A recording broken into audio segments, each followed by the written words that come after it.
Gandalf's arrival in Middle-earth, as described by Tolkien, is a story that transcends the simplicity of a common traveler. To understand it, it is necessary to delve into ancient times, into the purposes of the Vala, and into the complex web of destinies that shaped the world. Olorin in Valinor before he was known as Gandalf. He was Olorin, one of the Maiar, spirits created by Eru Iluvatar. He inhabited Valinor, the immortal land, where he served the Vala, especially Manwë and Varda. However, Olorin also had a deep connection with Nienna, the Vala of compassion and hope.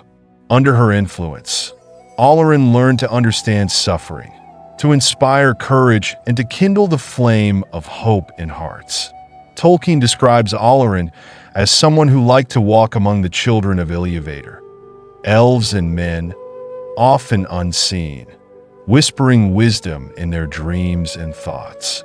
He was humble and avoided drawing attention to himself, but that did not make him any less powerful. On the contrary, his strength lay in his understanding of fragility and the power of perseverance in the face of adversity. The mission of the Istari with the resurgence of Sauron in Middle-earth, the Vala met to discuss how to help the Free Peoples without directly interfering, as they had sworn not to rule the mortal lands again.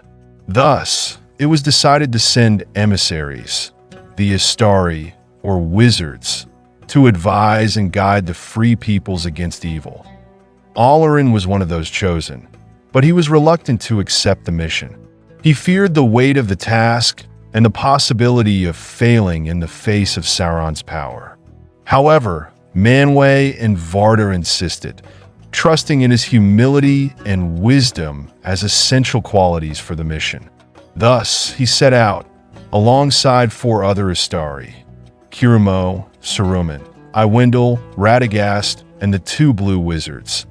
Their arrival in Middle-earth, the Istari arrived in Middle-earth in human form, appearing to be wise but frail elders.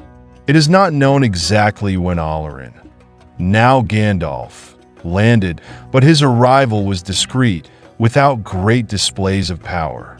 He did not come as a conqueror, but as a guide who was to gain the trust of the Free Peoples and work among them. Clothed in gray, Gandalf assumed the image of a humble wanderer. He walked the roads of Middle-earth, listening to stories, learning about the people and their customs. Unlike Saruman, who sought political influence, Gandalf preferred to approach the small and forgotten, such as the hobbits, believing that strength against evil often came from unexpected places. The secret fire and the flame of, and although he rarely displayed his power, Gandalf carried with him a divine element. The secret fire, which was granted to him by the Vala. He was the bearer of Narya, the Ring of Fire, one of the 3 elven rings. This artifact was a symbol of his mission, fueling courage and hope wherever he went. At Gandalf's choice for the Free Peoples, his influence grew over time. He became a friend to the elves, an advisor to men, and an ally to the dwarves. But it was among the hobbits that Gandalf found something unique.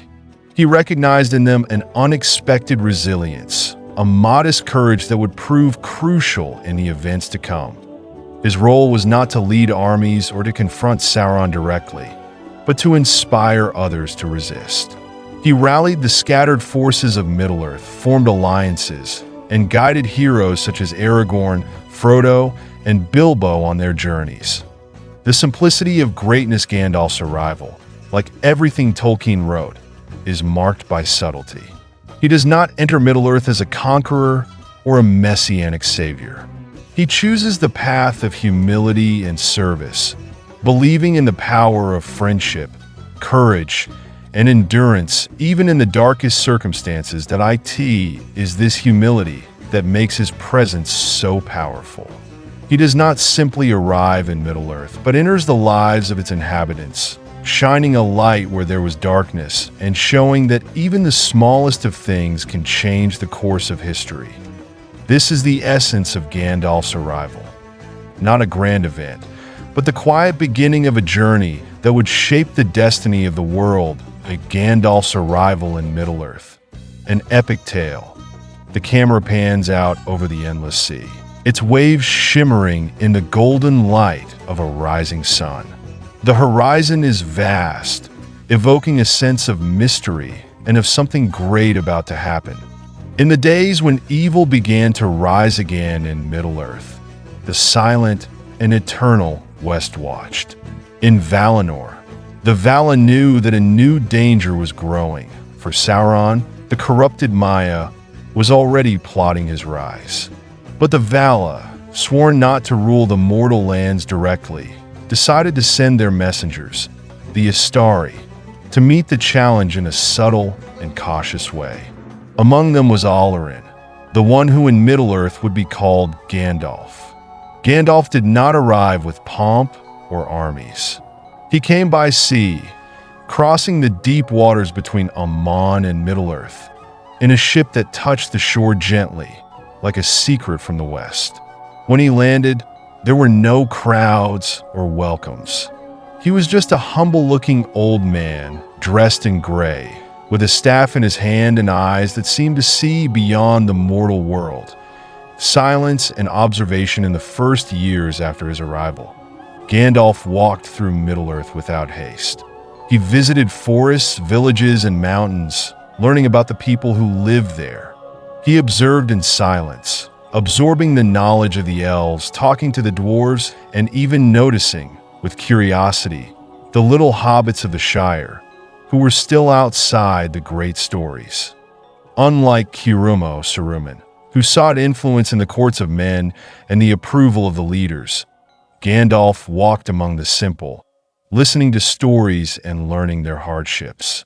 He knew that true power lay not in armies, but in the resilient spirit of the common people. The bearer of Narya, though he hid his true nature, Gandalf was more than he seemed. He carried with him Narya, the Ring of Fire, one of the 3 elven rings, entrusted to him by Círdan, the Lord of the Havens. This ring was a symbol of his mission, to rekindle courage and hope in desperate times. Whenever he was present, the people felt stronger, more determined to resist the advance of darkness. The first steps into the west of Middle-earth, one of Gandalf's earliest alliances was with the elves, especially Elrond in Rivendell and Galadriel in Lothlorien. They recognized his true nature and understood his mission. It was with them that Gandalf began to build a quiet resistance against Sauron, gathering knowledge and uniting those who could fight against evil. But his most unlikely connection was with the hobbits, a small and inconspicuous people of the Shire. Gandalf was one of the first to realize that, despite their apparent insignificance, hobbits possessed a courage and kindness that could prove decisive in dark times. This realization would shape the events that would lead to the rise of the Fellowship of the Ring and the fall of Sauron. The arrival that changed destiny. Gandalf's arrival in Middle-earth was not marked by immediate feats or epic battles. It was a quiet entry, a journey that began with humble steps but would echo through the ages. Gandalf brought with him more than power. He brought wisdom, patience, and the unquenchable flame of Ainur, the secret fire that guided and strengthened him, that in time his influence grew. He did not command armies, but inspired leaders. He fought not for glory, but for the survival of what was good and just. Thus, Gandalf's arrival marked the beginning of a resistance, the formation of a hope that, even amid the deepest shadows, would never be extinguished. Gandalf's arrival in Middle-earth, according to Tolkien, is an event deeply connected to the greater forces of the world of Arda. He does not arrive as a mere traveler or pilgrim, but as part of a plan devised by the Vala, the guardians appointed by Eru Iluvatar to watch over and care for the world. His journey does not begin in Middle-earth, but much earlier in Valinor, where he was known as Olorin, a Maya of great wisdom and compassion. Olorin and Valinor in the days when the two trees still shone and Valinor shone in their light. Olorin was a discreet Maya who dwelt in the halls of the Vala, especially those of Manwë and Varda. He also learned from Nienna, the Vala of compassion and hope, who taught him the importance of inspiring courage in the midst of suffering. Unlike other Mayor, Olorin did not seek glory or power. He preferred to walk in silence, observing the children of Iluvatar, elves and men, and whispering wisdom to them in times of need. This characteristic of Olorin, of working through inspiration rather than imposition, was essential to his selection as one of the Istari, the wizards sent by the Vala to Middle-earth. When Sauron, the former servant of Morgoth, began to gather strength again after his defeat in the First Age and his downfall in the Second, the Vala realized that something had to be done. They could not interfere directly, for they had sworn not to rule the mortal lands, but they decided to send emissaries to help the free peoples resist evil. The choice of Olorin during the Council of the Vala, it was discussed who should be sent. Saruman Kirimo was chosen for his technical skill and profound knowledge. Radagast Iwindil for his affinity with nature. As for Olorin, he was initially hesitant. He felt that he was not strong enough for the task, for he knew that he would face the cunning and power of Sauron. However, Manwë and Varda insisted, trusting in Olorin's humility and wisdom as attributes that would make him the best suited to inspire the people of Middle-Earth, that it was decided that the Istari would take the form of old men, so that they would not be feared or idolized by mortals. Thus, Olorin was sent alongside 4 other wizards: Saruman, who would lead the Order, and Gandalf, who would carry with him the burden of kindling hope in times of despair. The arrival in Middle-earth, the arrival of the Istari, occurred around the year 1000 of the Third Age, a time when Sauron's shadow was beginning to grow again. Gandalf came by sea, landing at the Grey Havens, a sacred place where the elves built ships that would set sail for the Undying Lands.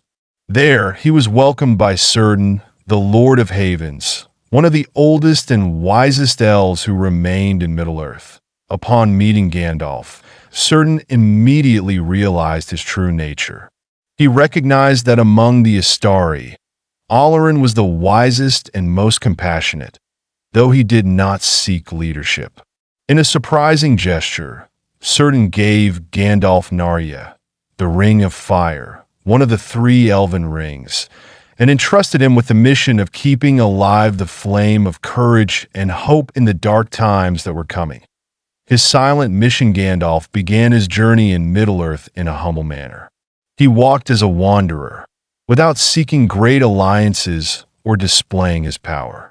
Unlike Saruman, who from the beginning sought influence among rulers, Gandalf preferred to approach the common folk and observe their lives.